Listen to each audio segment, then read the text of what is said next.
To the press, and we're reaching you live from the nation's capital, Abuja. We've now been joined by our guest, engineer Toba Owojaiye, who joined us to analyze most of the top stories we've read out to you earlier. And in order to forget, this is a segment where our phone lines are now open for you to call in and enjoy the conversation as it progresses this morning. You're welcome to the studio, engineer Toba. How are you doing today? Good morning. I'm doing good. We're trying in Nigeria. Good morning. Good to have you here. Thank you very much. Well, there's a lot of stories that made it to the round to the front page of the papers today, and the first one that has been touching and people have been wondering about is the GDP growth by 3.46%. The president said he's quite impressed. The third quarter GDP growth. The president said he's quite impressed, but I don't know if that's the reality of things. And it stated that most of this growth came from services being rendered, and a lot of Nigerians had to go into other kinds of, services in order to be able to survive, and that was what brought about the GDP growth. But do you see this as something that is even worth celebrating? 3.46%. And let me just read it according to the way the front page of the Matrix newspaper has it. Says, Tinubu welcomes third quarter GDP growth, says it shows Nigeria recovering from reforms' unintended effects. It says we will rest until Nigerians feel positive impact in their pockets. Latest figure also shows much work still needs to be done. I'd like to get your thoughts on this. I don't think much has improved, in my own opinion. Especially when it comes to the physical sense of what people see. Yes, because like I've said here many times, there is the buying and selling. People are struggling to meet with basic needs. Basic needs like feeding, like transporting, rent. So when you tell somebody who is owing rent for 1 year and has not paid his children's school fees, and the family is living hand to mouth, you tell that person that the GDP has grown, you're just annoying that person. And dollar keeps increasing. There's inflation in the things that you're buying because you feel the impact of some of the things. The dollar affects everything. Today you go to the market and tomorrow they tell you the price has increased, and then you hear that there's a GDP growth. Yeah, so it's what is challenging about it is that the economics of scale is sometimes different from the actual prices of goods and services. Nigerians know how to rebound from any situation. There are people who are doing some other jobs and are now doing remote jobs online, working abroad. You still even have to add Yahoo boys into the economy. I'm sorry to say. Of course. So if you have such amount of people pulling in money into the economy, you have them still lodging in hotels. You have them still buying drinks. I went to chill out last week in Kubwa, and I saw over 500 cars parked. But your president said he doesn't want you guys to be able to afford a bottle of beer anymore. So how come you're going out to chill? Yes, I went to chill with my bottle of Coke. But what I'm saying is I saw over 500 cars parked at the venue. And I talked to one of the waiters there. She says they averagely spent 8,000. This was Kubwa. This wasn't Transcorp. They averagely spent 8,000. So as much as the economy is biting, there are pockets of people within different economic scales that have still been able to profit from the system. Now, I want you to understand that whenever we are shouting, there are still people profiting from the system. Let me try to handle it on a tribal scale, though I'm not bringing a tribal war here. The Igbo people are the people that are able to survive any economy the most. Absolutely. Because they are 90% in charge of the franchise of goods and services from where it is produced. They seal those deals from where it is produced, and within their tribal circles, they transport it down here, they wholesale it here, they retail it here. So they have a complete control on that economy. And then you have to buy it. It's spare parts, is this, is that. You have to buy it at whatever price that they have all agreed to sell. So on that scale, you can, no matter who you bring as president, they can never really go down. You understand my point? So on those levels, they are making money from the economy. So you need to understand that. But at that point, you cannot still remove the fact that there are people that are going lower down the drain.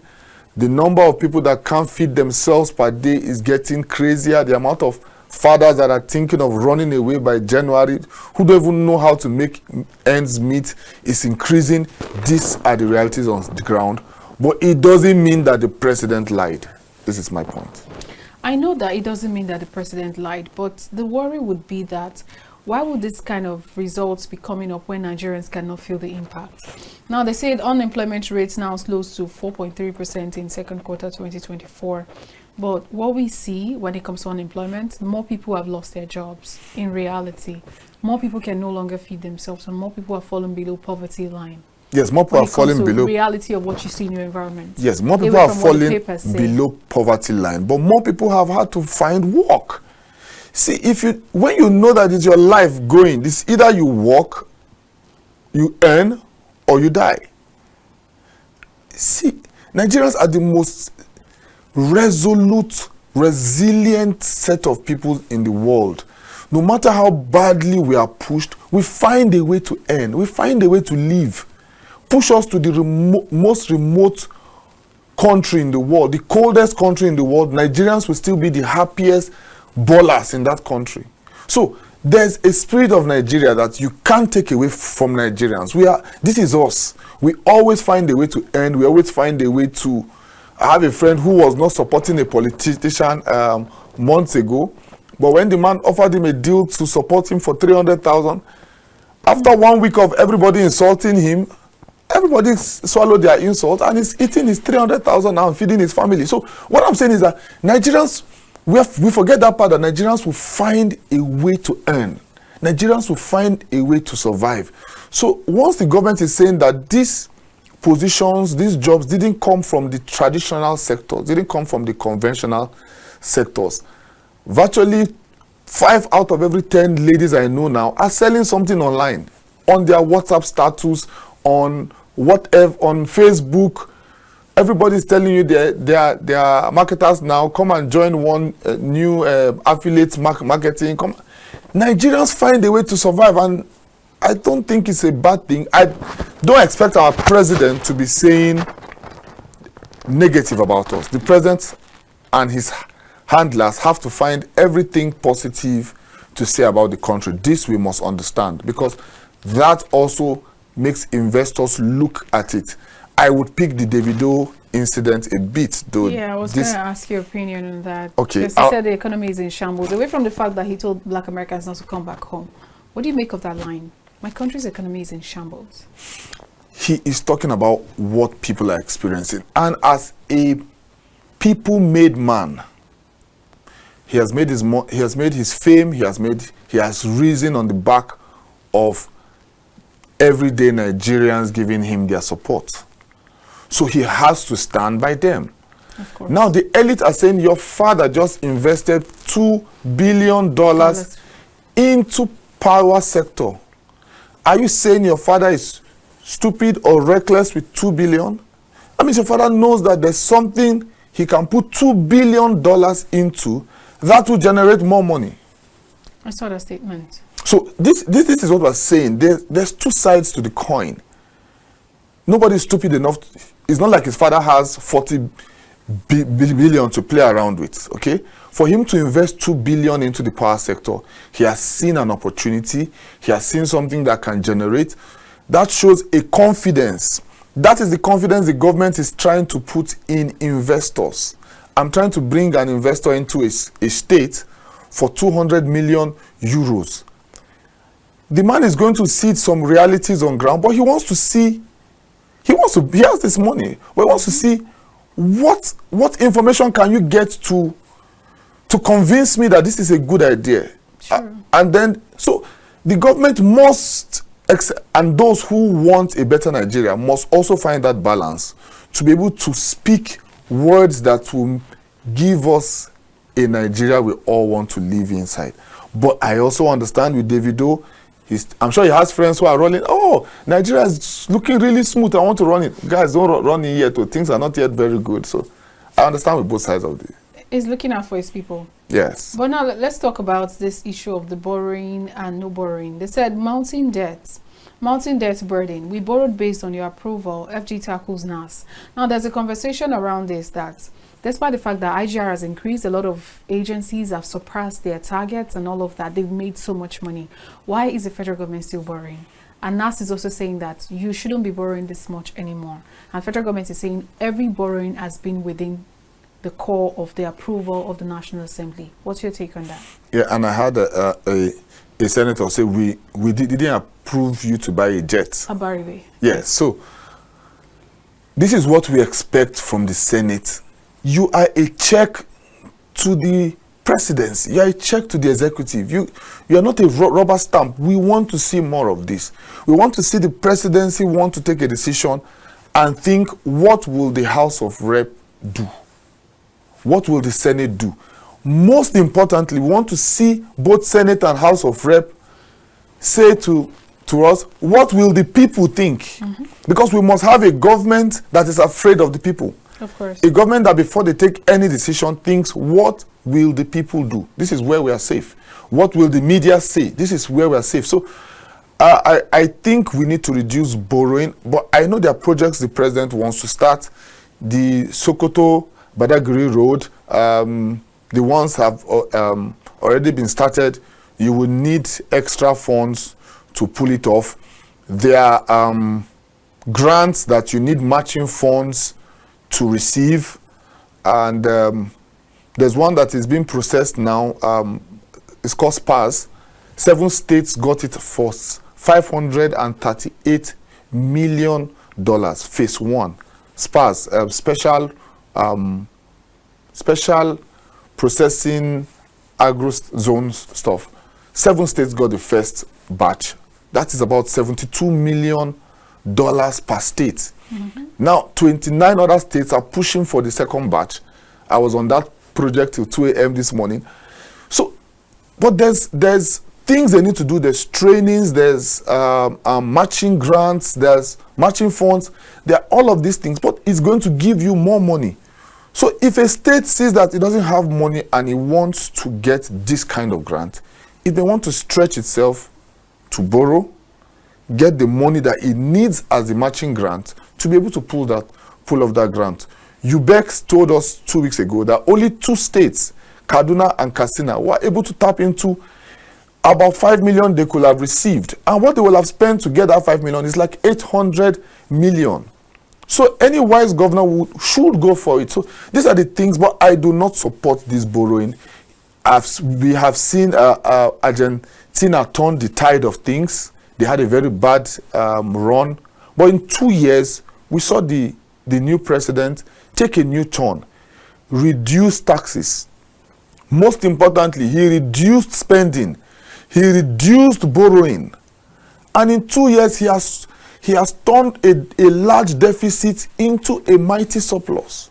So I want the president to take a cue from him, look at what he's doing, and can he work? Can we spend less and reduce taxing? A friend of mine is into buying and selling. He says to clear one container costs between 27 to 29 million, irrespective of what you have in the container. Exactly. If you like, put 30 beers in the container. When you come down, you're paying 27 million for it. So this tax we are taking is putting more money in the government's hand, but is it putting more money in the people's hands? The individuals. Because when I pay 29 million to clear 4 cars, I'm going to bill you for those 4 cars. You pay through your teeth for it. So this is what the government needs, and which is why everybody is telling the president to review your policies. Obasanjo just said it 2 weeks ago. They lashed out at him. Review your policies. Is it taking us in the right direction? It's a policy, means it could work under some conditions and it may fail under some conditions. So review it and let's. You know, some people would always want to make reference to other climes and say, oh, they are heavily taxed too, they are this, they are that. But I don't think we're there as a nation. Do you think so? You see, when Bill Gates came, Bill Gates also said we are not taxed enough. So you see, there are 2 sides to this. It works in developed countries. Exactly. Taxing works in developed countries to rejig it, to get it running. But in developing and undeveloped countries, what works is less taxing. It's just a reverse. And frugal spending till you balance up. Mali has told us that they are now the first African country to be debt-free. How did they get that? Under a military regime, they packed up all the people who they said stole their country's money, your life or the money. So they brought out the money and they used it to pay their debts. They cut off all the free deals they were doing with Europe and renegotiated better deals that gave them money. And in 1 year, they are debt-free. But is that easy to do in a democracy? I will assure you it is hard. Should we go to a military government? I cannot speak on that. But I think we should try to make some headway and take cue from what is happening around the world. It's pretty dicey. I don't know what to say about it. But let's get your reactions on the move to privatize Port Harcourt, Warri, and Kaduna refineries. What's your take on it? Because it's over 25 years already. We have no functional refinery. So what's your take on the move to actually privatize it? Do you think it's something that would, you know, give us a better outlook and maybe some sort of progress? Okay, so I have insider information, a bit on some of the refineries. Okay. They have been virtually completely revamped. Okay. Nothing repaired, but replaced. Okay. Bit by bit by bit. And the president has kept media far from there. Is trying to finish it up and ensure that it is functional.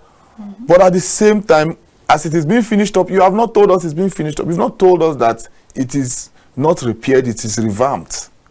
These are all the things. So we don't know the value of what you're offering. And this is what I don't like about governments that we run in Nigeria. Come out honestly and let us know. Transparency. Let's know what is on ground. If you have fixed 3 refineries, let us know you have fixed 3 refineries. So that when people are bidding for the refineries, we will know that they are not bidding for scrap. Sure. So that we will not be worse off on that deal. Let Nigerians know how much we have spent. See, forget everything that was spent before from Buhari's time backward. It was wasted. One day we'll have a government that can hold them accountable. But from when you came in, sir, President Tinubu, how much have you spent on the refineries? Have they been fixed? Are they completely revamped? Do I think they should be handed over to a private organization to run as a business? Yes. Do I think we need to probe if that amount is also padded to be able to settle some politicians? I think we should be able to also pad that. If not, we end up with this Dangote situation that we do not know whether his figures are inflated or that is the price in which he decided to sell fuel. He decided to reduce it by 20 naira last week. It's now 970. Yes. So I cannot understand if he thinks 20 naira is our problem. If he wants to reduce some for us, he should take it to 800. Some of us here have prophesied that it will be 400. Now he has turned us into fake prophets. So these are the issues we're having on ground. These refineries should come on board. Yes, they should be privatized in an open process. Let the refineries' value be known. Let the process be test run. Let them produce fuel from it for like 2 weeks or 1 month as a test run. Let's be 100% sure it is okay, so that we don't sell it now. The person comes off tomorrow and said this wasn't working. These things we need to do. Government has no business in business. Do you really think government has no business in business? Because if you look at it, away from, I think it's just about proper monitoring and evaluation. Yes. If you say government has no business in business, then how will they grow? How will they thrive? How will who thrive? How will the government thrive? Do they always have to wait for taxes and all of that before they're able to make money to take care of the nation? See, we are running a wrong system. Let's even get that from governments. What is government supposed to even be doing? Government is supposed to be directing policy. Government is supposed to be paying anybody. We are running a wrong system here, and we are wondering why we have issues. Universities are supposed to be funding themselves. Primary and secondary school are supposed to be run from the local government's budget. Put the monies in the hands of the local governments. Let them find a sustainable way to run their schools for free or for whatever reason and run it. Government is supposed to be doing very little. We should have less than 10% of our monies in the hands of the federal government. With this way, you see, if businesses are doing well, you buy your fuel from a private organization, you bought land from a private organization. If you rented a house, you rented from a private organization. The government didn't come in to negotiate the deal for you, but you yourself did your best bidding. You went to all the options and you looked at the budget in your hand and you went for it. This is what we are saying. If the government removes its hand from business, bigger players will come into it. How can I come into a business when I know that the government is in cahoots with somebody in that business? Now, if I bring in 20 billion, I'm wasting it. Because the person who the government is in business with, or the government is doing business directly. Look at Ibom Air. A state government has invested into an airline and it is running smoothly. Because the state government has handed it over to a system that is running it for itself, generating its profits for itself. Even when the state wants to fly the airline, they have to pay. So you have to separate it. And they're also running with private other people. So there's no special incentive that we are giving Ibom Air. But imagine if that was done on a federal level and all the politicians in our government decide to fly it every day and pad it and increase the money. These are all the things we end up back where we came from. So that's your take on government has no business in business? Well, you can't run it 100% for a start. Exactly. Because you cannot run a theoretical government. We have real problems.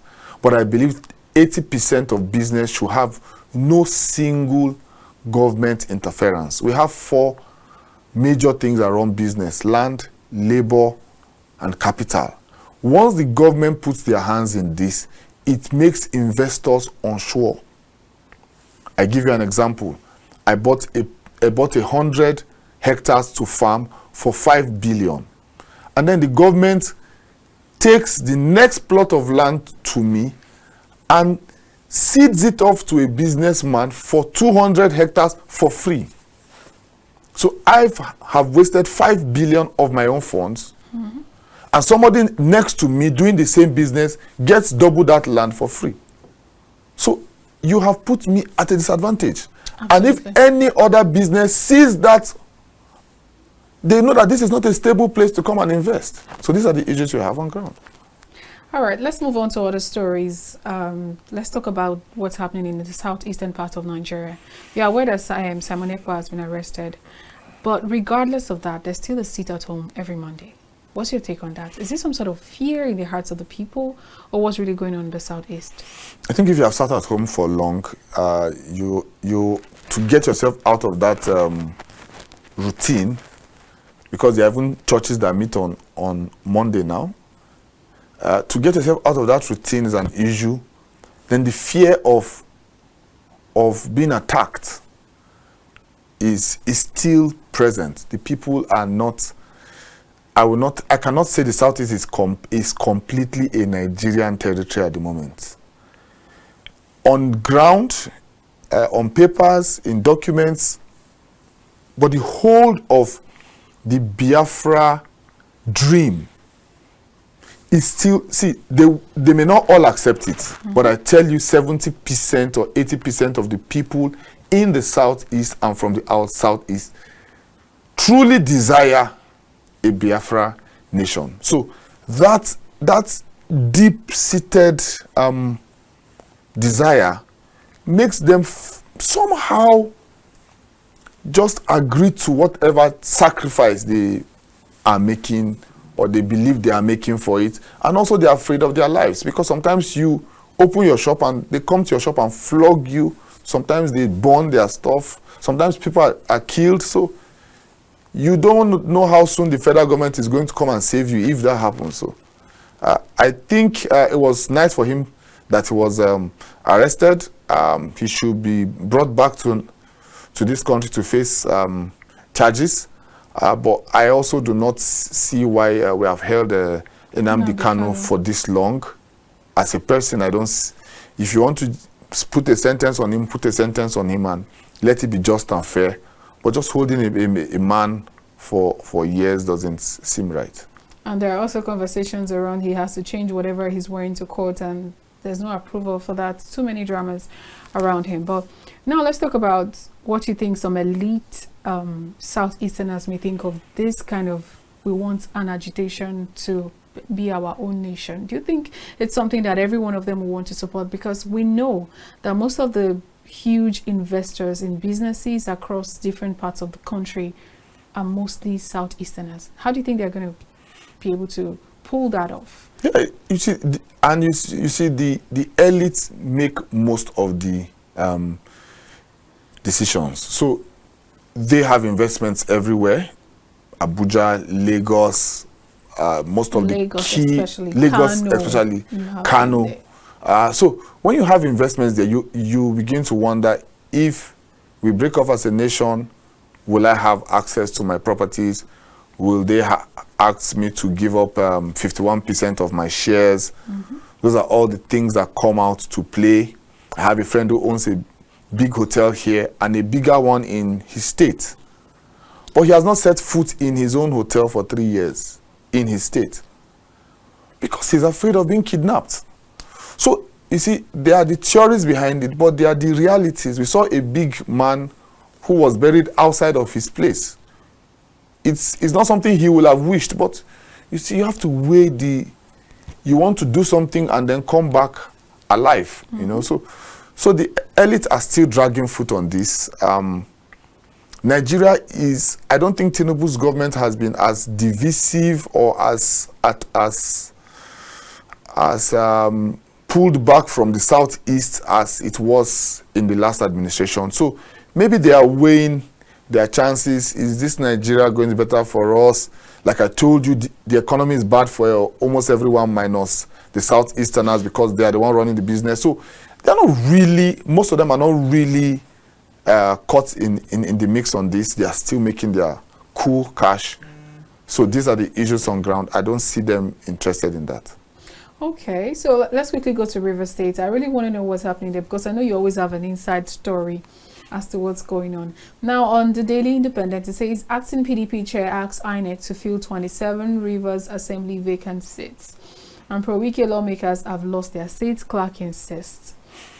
What's your take on that? What's the drama happening around? Yeah, this is a long time coming. Yes, it's been a long time coming. This drag has been on for a while.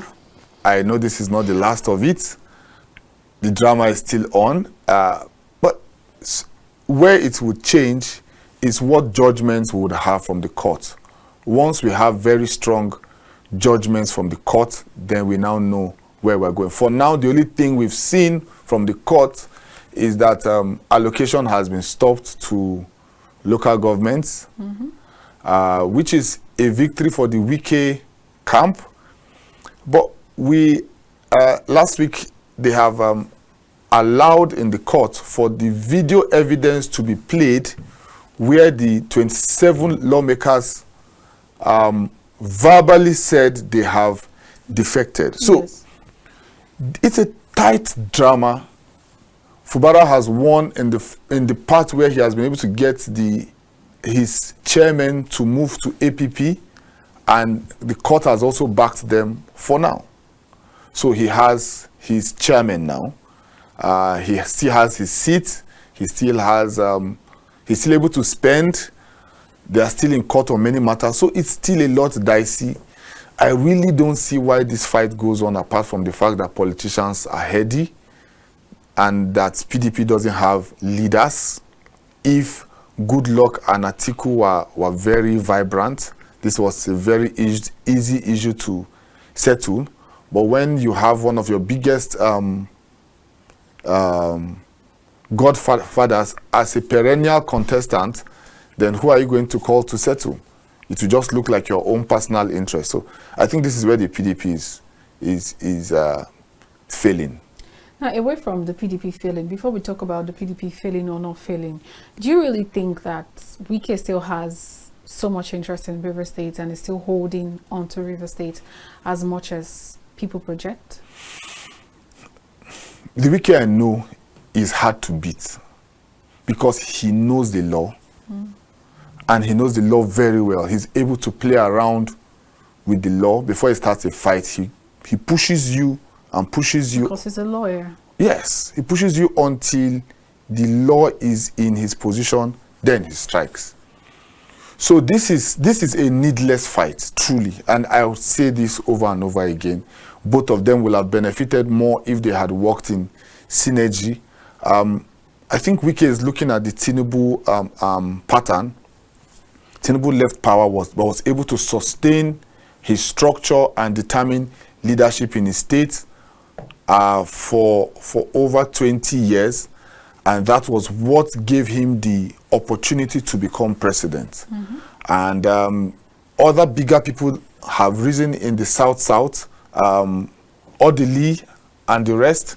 But because they too are not able to sustain structures, they have lost out politically. So I believe he's trying to sustain structure for maybe 12, 16 years to see if he will have the chance. But 6 months down the line, war has begun. So will he be able to sustain it? This is where we are. We saw Udom also. The governor just didn't choose the people he picked. The man withdrew and went to sit down quietly in his house. So, but these are two different people. Wike is surely not of that brand. And then he also has... Yes. You know, Fayose said it that time. Wike is a spirit. Don't fight this man. No. And Fayose can open a church at this point. He's a prophet. Yes, he's a prophet. Okay. So this one now, because we're still looking at political stories, let's quickly talk about Daniel Bwala. We have Atiku's camp accuses Bwala of betrayal for personal gain. Did you see him accepting the appointment? Did you? Okay, some months back, okay, about a year ago, when the Muslim ticket was coming up and he said he was defecting because he couldn't stand Muslim ticket. A lot of videos have surfaced online, you know, especially the things he said about the current president. And eventually when he said, oh, the president called me, we had a conversation, people are beginning to say, I think something is brewing. And now he has an appointment. Atiku's camp is accusing him of betrayal. What do you think on Daniel Bwala as a person and his political drama so far? I think the opposition is still too babyish, petty. Not for heaven's sake, Bwala was planted. I think people don't give Tinubu his onions. The man is good. The man took one of his aides sent to your camp and got the man to be insulting him, and because the man started insulting him. So you think it's a game? It was planned. He was planned. He has done his role. But we don't know if Bwala has finally returned back to the APC. No, he was with him. He has gone. He has done his role. He has come back, and he's being rewarded for a good job. I don't understand what you're saying. Please just explain it again, because this sounds really okay. See. Let me try to explain. Okay. Even Obi's emergence was a political game by the Tinubu camp to split votes. When you know you are not the preferred candidate, see, you need to be at a reality base. Am I the candidate most loved? The answer is no. So now what can I do? Split the opposition. This is clean politics. So let the opposition, let Kwankwaso contest. You'll be supporting him at the back. Let Obi open another faction group. He'll be contesting. Let Wike and his 5 governors be on this side. Let Atiku be on. So you break them into circles. Then you take some of your best men and push them into the other camp. They are feeding you with information. They're insulting you on news. Everybody now believes that they are against you. They now carry them and give them highest spokesman position. Why didn't APC give the PDP guys posts? PDP needs to be more smart in this game. The opposition for me is still too petty. I foresee 10 strong presidential candidates in 2027. 10? I am telling you. Okay, I can see that's because you mentioned 2027. Ogochinyere said for 2027, PDP or not, huge opposition alliance imminent. It says party failed to provide needed strong, responsible opposition. Now, from the look of things, it may seem as though APC is beginning to grapple every single state that is available, every single one, taking them one after the other. And PDP seems to be losing out hugely. Do you think they can stand again? I think when people say PDP losing out, we forget to mention the fact that Labour Party is losing out. By far more. Let's leave PDP alone for now. Labour Party came fourth in the Ondo election. I remember, and while Peter Obi was on ground. Edo too, the same thing. Now you said you are bringing a new opposition party. It was vibrant during the elections. I think it wasn't about the party, it was about the individual. Just what I'm saying is, if the individual cannot metamorphose the party to be able to become the second contender, or at least the third, but with a close margin. The elections now that Labour Party does and has 12,000 votes. So what we're saying is that steam is gone. So his options are reduced. He either has to go back and work with Atiku. All of them have been making words that are now PDP is a hot ground for them in the Damago and Wike struggle. So I'm aware they are working on an alternative, and Tinubu is already 3 steps ahead of that. So I really don't. Politics is a game. You know, I was on transit one day, and then I heard people talk about the fact that, in as much as we're lamenting in this country and we're saying that things are not so okay and things are a bit tight under this current administration, we still keep giving them our votes in other states. Do you think that people are some sort of not putting their money where their mouth is, or how best can we explain that kind of situation? Yeah, like I said, the opposition is not united, number one. Number two, state politics is far different from federal politics. In those states, most people wanted Asue, but there are people who are against the Obaseki administration, so they worked against him. These are all state politics. I'm trying to explain to you. In Ondo State, we had two deputy governors as the main candidates. People preferred the sitting governor because he had the victim card on his side. So the elections were won on a state level, not really an APC thing. And we saw more APC stakeholders and governors on ground in those elections, supporting them. Sometimes they will attach a governor to each local government. Now, when you attach one governor to each local government to deliver that local government, then you have real competition among APC. No governor wants to lose the place that he was given to win. We need to see the same energy from PDP and the opposition. All right, before we wrap up, I just need you to, in 2 to 3 minutes, comment on this. There's currently 16 days of activism going on for gender-based violence. And they say world leaders are currently very worried about Nigeria's rate of gender-based violence that's currently happening. And you know, there's something about hardship and increase in gender-based violence that actually happens all the time, because most women are not financially stable. So they need support from their husbands. Husbands are weared out, tired out from all of these, you know, expenditures, and then they tend to transfer it to their women. What do you make of that, and what would you say in the state of Nigeria? Please, those organizations should bring women grants. They should make the grants easy to access for women. If you are bothered about this, know this is basically a financial matter. Like you have said, I'm glad you said those points. They should come and give Nigerian women $1,000 each. Give 1 million women $1,000. Please don't forget that there are lots of women who you would give that kind of funding, and their husbands will take it from them in the next 10 minutes because they're still very scared of them. No, that's where this violence comes. I don't believe that. If this is my position, maybe you've never met. I'm coming. There are people like that, but more women on a small scale, SME scale, are able to sustain their businesses. They are cara woman on the street. Women are able to sustain small scale businesses.